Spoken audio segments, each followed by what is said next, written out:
آپ کا ہر جائز اور ناجائز حربہ ہم ضرور دیکھیں گے، مجھ سے وعدہ لے لیں۔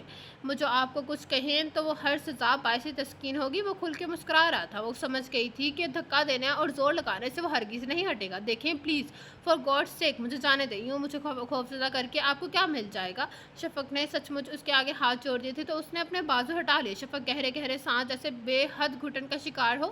آئیں دوستی کر لیتے ہیں، کم از کم اس سے ایک دوسرے کو جانے کا موقع تو ملے گا۔ آپ مجھے میری خامیاں بتائیں، میں آپ کو آپ کی غلطیاں بتاؤں گا تو آپ ایک دوستانہ فضا قائم ہو جائے گی۔ اس طرح جو اب تک آپ کرتی رہی ہیں اس میں صرف آپ کا ہی نقصان ہوگا، میرا نہیں۔ کہہ کر اس کا جواب سننے کے لیے وہ رکا نہیں تھا، اپنی بات مکمل کر کے نکل گیا تھا۔ اس بات کا جواب شفق کے پاس نہیں تھا، اگر تھا بھی تو رحیل کے لیے کم از کم قابل قبول نہیں تھا۔ وہ سور پر بیٹھی سوچوں کے تانے بانے بن رہی تھی۔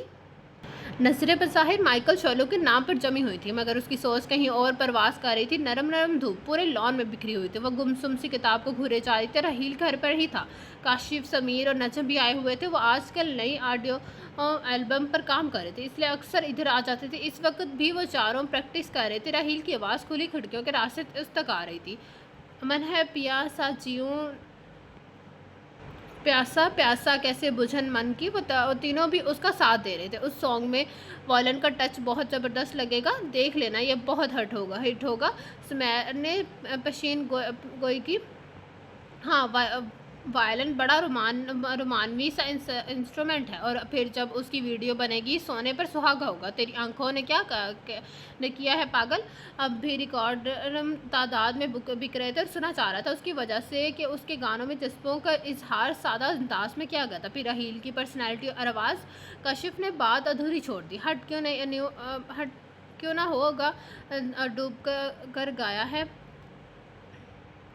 نہ ہوگا ڈوب کر گایا ہے اس نے، کیونکہ بس پردہ سچے جذبے جو کار فرماتے ہیں۔ کاشف نے رحیل کو چھیڑا جو اس وقت بڑا سست اور بیزار لگ رہا تھا۔ تینوں نے اس کا انداز نوٹ کیا۔ چلو کام شروع کرو۔ رحیل نے گانے کے بولوں پر نظر دوڑائی اور انہوں نے اشارہ کیا، شاید وہ خود کو چھپانے کی کوشش کر رہا تھا۔ تینوں دیکھ رہے تھے، اس کا دھیان کہیں اور ہے۔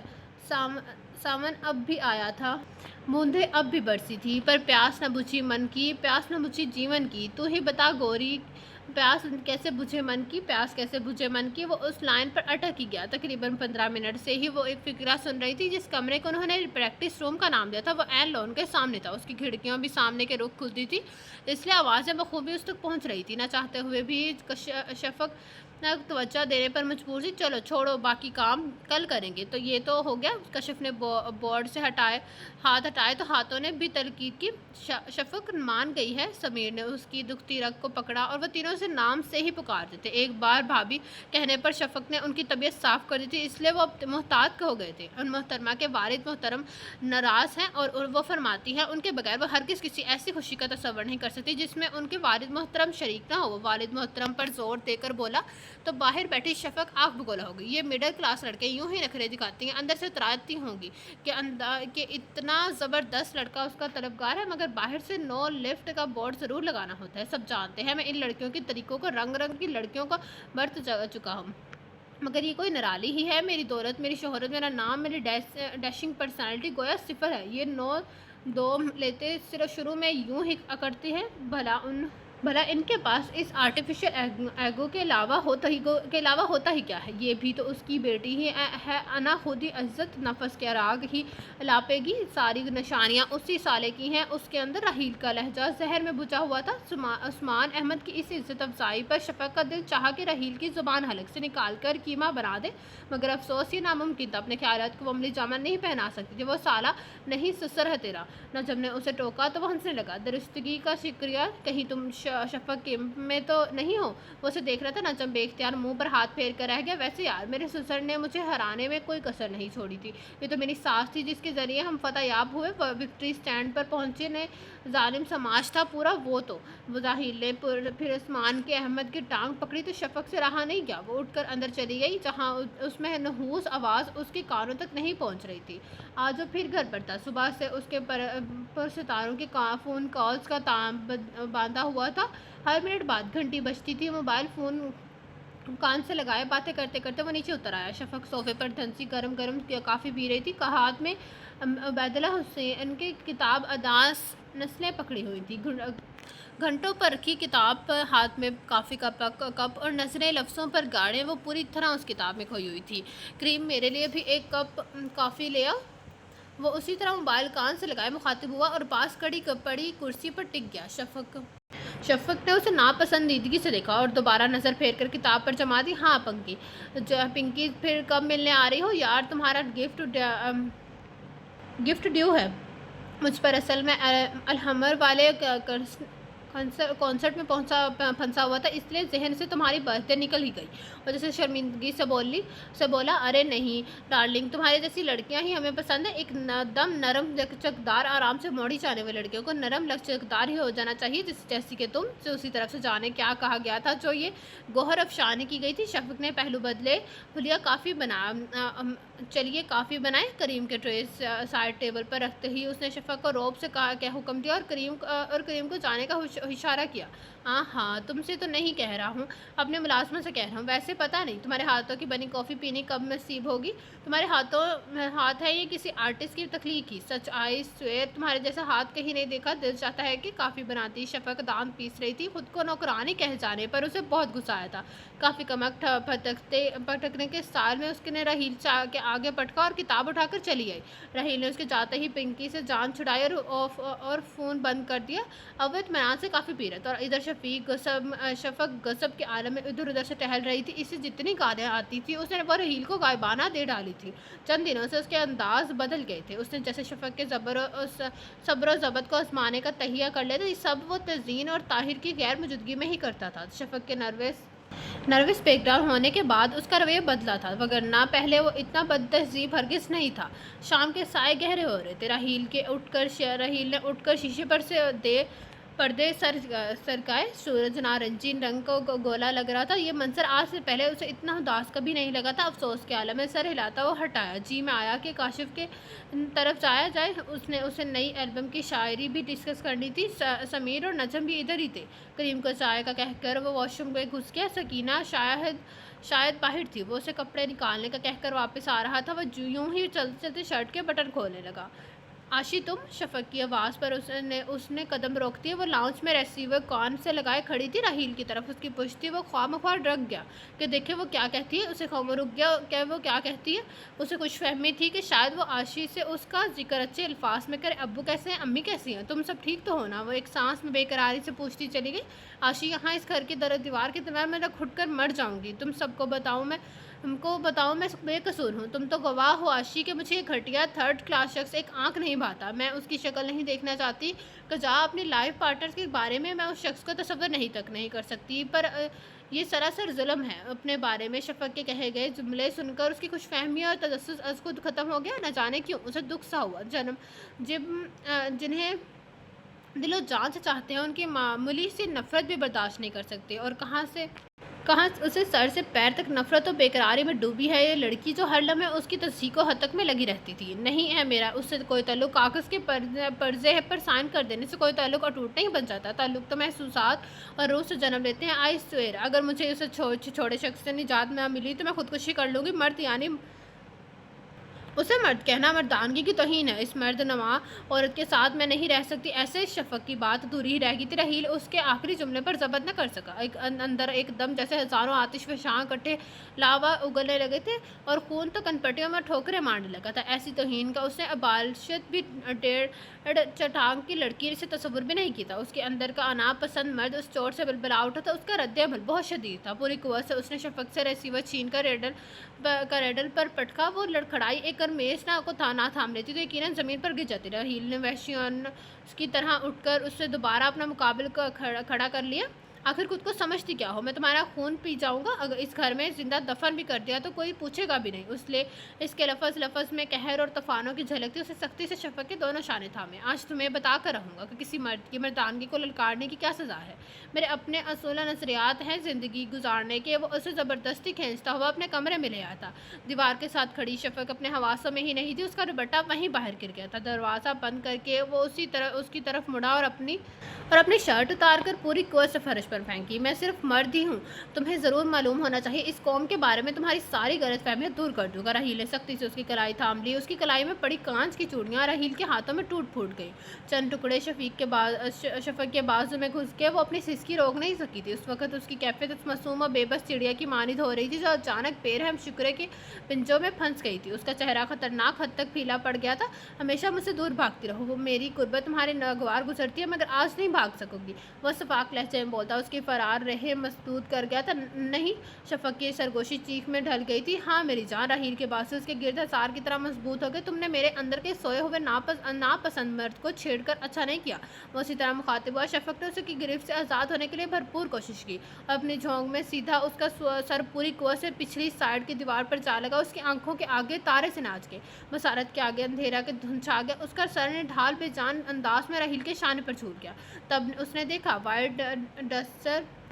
وائٹ ڈسمنٹل شدہ دیوار سرخ ہو رہی تھی۔ اتنا غصہ اور غضب بھول کر اس کو سنبھالنے لگ گیا۔ اس کے سر کے پچھلے حصے سے تیزی سے خون نکل رہا تھا۔ اسے بیڈ پر لٹا کر وہ باتھ روم سے دواؤں کی کیبنٹ کے بینڈیج کا سامان لے آیا۔ وہ بے ہوش پڑی تھی۔ راحیل صاحب، اگر ڈیڈی نے اسے اس حال میں دیکھ لیا تو تیری خیر نہیں، اس کا زخم صاف کرتے ہوئے وہ بڑبڑایا۔ اس کا بیڈ کور میں خون سے رنگین ہو گیا تھا۔ اس کی بینڈیج کر کے راحیل نے اسے اس کے کمرے میں پہنچایا اور ملازمت سے بیڈ کو کور بدلوایا۔ اب وہ آنے والے حالات کے لیے خود کو تیار کر رہا تھا۔ تھوڑی دیر بعد والدین کے گھر آنے پر وہ چپکے سے گھر سے نکل گیا۔ اس کی واپسی رات 11 بجے ہوئی تھی۔ سارے گھر کی لائٹس جل رہی تھیں۔ ماما کہاں ہیں؟ اس نے پرسوس انداز میں نجمہ سے دریافت کیا جو وہ دودھ میں اولٹین ہلا رہی تھی۔ بیگم صاحبہ شفق بی بی کے کمرے میں ہے، بڑے صاحب بھی وہیں ہیں، وہ باتھ روم میں گر گئی تھیں، بہت چوٹ لگی ہے انہیں، ڈاکٹر کو گئے تھوڑی دیر ہی ہوئی ہے۔ شفق بی بی بتا رہی تھی کہ وہ باتھ روم میں گری ہیں، انہوں نے خود کی ہی سر کی پٹی کی ہے۔ بیگم صاحبہ نے یہ دودھ شفق بی بی کے لیے منگوایا ہے، میں انہیں دے آؤں؟ وہ اجازت مانگ رہی تھی۔ راحیل نے سر ہلایا کہ سر سے بوجھ اتر گیا۔ نجمہ موٹی عقل کی تھی، حالانکہ بڑی آسانی سے خون آلود بیڈ کور اور شفق کی سر کی بینڈیج کے درمیان تعلقات دریافت کر سکتی تھی، مگر صدقہ شکر کہ اس کی طرف سے اس کا دھیان ہی نہیں گیا تھا، ورنہ اس نے راحیل سے اس سلسلے میں کوئی سوال کیا۔ راحیل سے تو ویسے بھی کسی کو سوال کرنے کی ہمت نہیں پڑتی تھی۔ سیٹی پر شوق سے دھن بجاتا، خود کو ہلا سے لا تعلق ظاہر کرتا، وہ ہلکا سا دراسا کو نوک کرتے ہوئے شفق کے کمرے میں داخل ہو گیا۔ کہاں تھے تم؟ کبھی گھر پر بھی ٹک جایا کرو، ترین دیکھتے ہوئی خفگی سے بولی تھی۔ ممی، میرے گھر میں رہنے سے کسی کو تکلیف ہوتی ہے، میں بہت سافٹ نیچر کا ہوں، کسی کو تکلیف میں دیکھا بھی نہیں سکتا۔ ارے نہیں، کیا ہوا ہے؟ انہیں کیا ہوا ہے؟ اس کی اداکاری اتنی زبردستی کہ آسکر ایوارڈ جیوری کے اس کی اتنی فطری حیرت پر ایک ایوارڈ تو دے ہی دیتا۔ اسے ایک نظر دیکھ کر شفق نے پھر آنکھیں بند کر لی، گویا اس کی صورت دیکھنا نہ چاہتی ہو۔ تم گھر پر رہو تو تمہیں پتہ ہو، باتھ روم میں گری ہے، سر کے پچھلے حصے میں چوٹ لگی ہے، خود ہی بینڈیج کر لی، یہ نہ کیا کہ ڈاکٹر ہمدانی کو فون کر کے بلوا لیتی۔ میں 9:30 بجے کے قریب آئی تو دیکھا کہ کمرے میں بے سود پڑی ہے، نوکروں کو بھی پتہ نہیں، سب اپنے اپنے کوارٹرز میں تھے۔ وہ اسے تفصیل سے بتانے لگی تھی۔ اب کیسی طبیعت ہے ان کی؟ غضب کا تجاہل عرفانہ تھا، کیا معصومیت تھی؟ اب بہتر ہے، ڈاکٹر تھوڑی دیر پہلے ہی گیا ہے، شکر ہے کہ بلیڈنگ زیادہ نہیں ہوئی تھی۔ تزئین بیڈ پر شفق کے پاس بیٹھ گئی تھی۔ اس تمام عرصے میں طاہر بالکل خاموش رہے تھے۔ لو بیٹا، شاباش پی لو۔ تزئین نے اوولٹین ملا دودھ زبردستی سے اسے پلانا چاہا۔ شفق نے نفی میں سر ہلایا، مگر وہ اس کے سر پر ہو گئی ناچارہ، اسے پینا پڑا۔ اس کی ساری توانائی گویا نچڑ گئی تھی۔ اب کمزوری تو نہیں محسوس کری نا؟ وہ بڑی دل سوزی سے پوچھ رہا تھا۔ شفق نے دوبارہ آنکھیں موند لی۔ قدم سنبھل کر اٹھانا چاہیے، ورنہ چکنا فرش پر بندہ یوں ہی پھسلتا ہے۔ راحیل نے اسے سلکایا۔ دوائی میں نیند کی گولی بھی تھی، اس لیے وہ فوراً سو گئی تھی۔ اٹھے طاہر، چلو راحیل تم بھی جاؤ اپنے بیڈ روم میں۔ انہوں نے دونوں کو اٹھایا اور لائٹ آف کر کے کمرے سے نکلی۔ پھر دوسرے روز راحیل اپنے شوز کے سلسلے میں متحدہ عرب امارات چلا گیا۔ شفق کو شروع اس کے پر غضبناک حالت کا تصور کر کے نیند ہی نہیں آتی تھی۔ اس کا جنونی وحشیانہ انداز یاد کر کے اس کا دل دھڑکنے لگتا تھا۔ وہ اکثر سوچتی کہ اس سے نہ جانے کون سا گناہ سرزد ہو گیا جس کی سزا سے اسے راحیل کی صورت میں ملی ہے۔ فاریہ صدیقی ایک امیر گھرانے سے تعلق رکھتی تھی۔ عثمان اس کے دور پڑے کا کزن تھا۔ وقار صدیقی نے اس کی شرافت، لیاقت اور ذہان کو دیکھتے ہوئے فاریہ کی شادی اس کے ساتھ کرتی۔ ناصف علی فاریہ کے خواب اس 5 مرلے کے مکان میں آ کر ٹوٹ پھوٹ گئے تھے۔ عثمان کو سسرانے سے مدد لینا گوارا نہیں تھی۔ وہ مقامی کالج میں بوٹنی کے پروفیسر تھے۔ ان کی مدحود